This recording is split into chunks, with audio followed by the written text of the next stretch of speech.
Hernia അഥവാ മലയാളത്തിൽ നമ്മളതിനെ കുടലിറക്കം എന്നാണ് നമ്മൾ പലപ്പോഴും പറയുന്നത്. ഹെർണിയാണ് എല്ലാവർക്കും സുപരിചിതമായ ഒരു ടേം.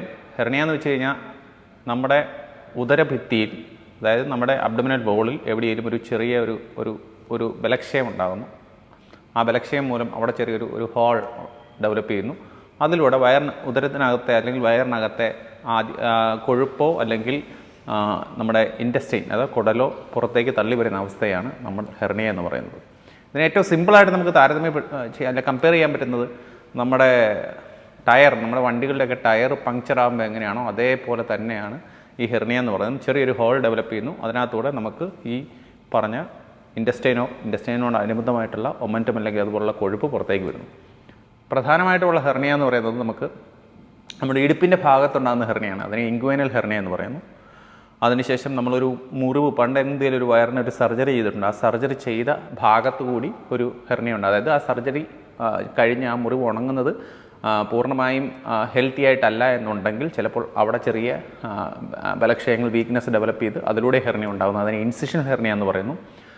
പലപ്പോഴും നമുക്ക് പുക്കിളിൽ, നമ്മുടെ അംബലിക്കസ് എന്ന് പറയും, പുക്കിളിൽ നമുക്ക് ചെറിയ അകത്തോട്ട് കുഴിഞ്ഞിരിക്കുന്നതിന് പകരം പുറത്തേക്ക് തള്ളി വരുന്നു. അതിനെ അംബലിക്കൽ ഹെർണിയ എന്ന് പറയുന്നു. അതോടൊപ്പം പുക്കിളിന് മുകളിലേക്ക് നമ്മുടെ നെഞ്ചലിന് താഴെയും പുക്കിളിനും ഇടയിലായി ഉണ്ടാകുന്നതിനെ എപ്പിഗാസ്ട്രിക് ഹെർണിയ എന്ന് പറയുന്നു.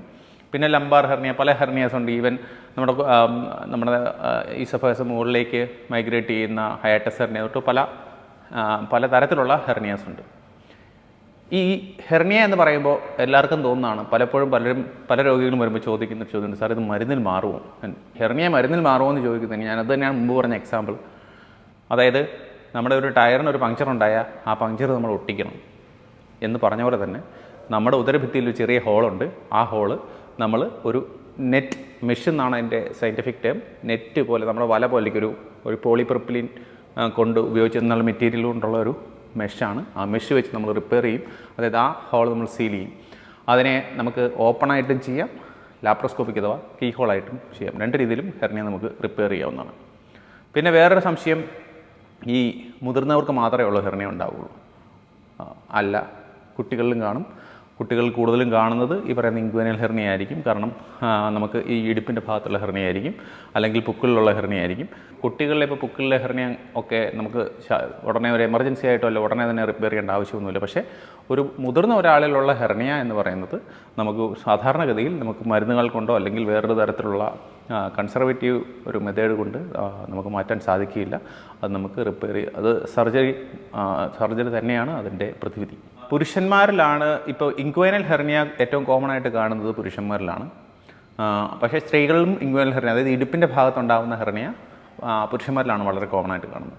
അതേസമയം നമുക്ക് ഈ പുക്കിളിലുള്ള ഹെർണിയ അല്ലെങ്കിൽ ഈ ഡൈവരിക്കേഷൻ, നമ്മുടെ ഈ മുകൾ ഭാഗത്തുള്ള ഹെർണിയൊക്കെ സാധാരണ സ്ത്രീകളിലായിരിക്കും കുറച്ചുകൂടെ കൂടുതലായിട്ട് കാണുന്നത്. അതിന് പല കാരണങ്ങൾ ഉണ്ടാവും. ഒന്ന്, അവരുടെ മസിൽ സ്ട്രെങ്തനിങ്, ഒരു പുരുഷൻ്റെ അത്രയും നമ്മുടെ അബ്ഡമൽ മസിൽ സ്ട്രെങ്തനിങ് ഉണ്ടാവണം നിർബന്ധമില്ല. അതുപോലെ തന്നെ ഈ പ്രഗ്നൻസി പോലുള്ള നമുക്ക് ഓരോ ഡെലിവറി അല്ലെ 2 ഡെലിവറി കഴിയുമ്പോഴത്തേക്കും നമ്മുടെ അബ്ഡമിനൽ വോൾ ഒരു ഫേസിൽ കൂടിയാണ് പോകുന്നത്, ഭയങ്കരമായിട്ട് ലാക്സ് ആയിട്ട്. അതിനുശേഷം നമ്മൾ അത് റീഗെയിൻ ചെയ്യണം ആ ടോൺ. ആ സമയത്ത് ഇതുപോലെ തന്നെയുള്ള അംബലിക്കൽ ഹെർണിയയും അതുപോലെ തന്നെ ഈ പറയുന്ന ഡയവേരിക്കേഷൻ ഒക്കെ നമ്മുടെ ഈ പുക്കിളിന് മുകളിലോട്ടുള്ള മസിൽസ് അകന്നു പോയിട്ട് അവിടെയും ഒരു ബൾജ് പോലെ വരാം, അല്ലെങ്കിൽ അവിടെ ചെറിയ മീൻസ് ഞാൻ മുമ്പ് പറഞ്ഞ പോലെ എപ്പിഗാസ്ട്രിക് ഹെർണിയ പോലുള്ള കണ്ടീഷൻസ് ഉണ്ടാകാം.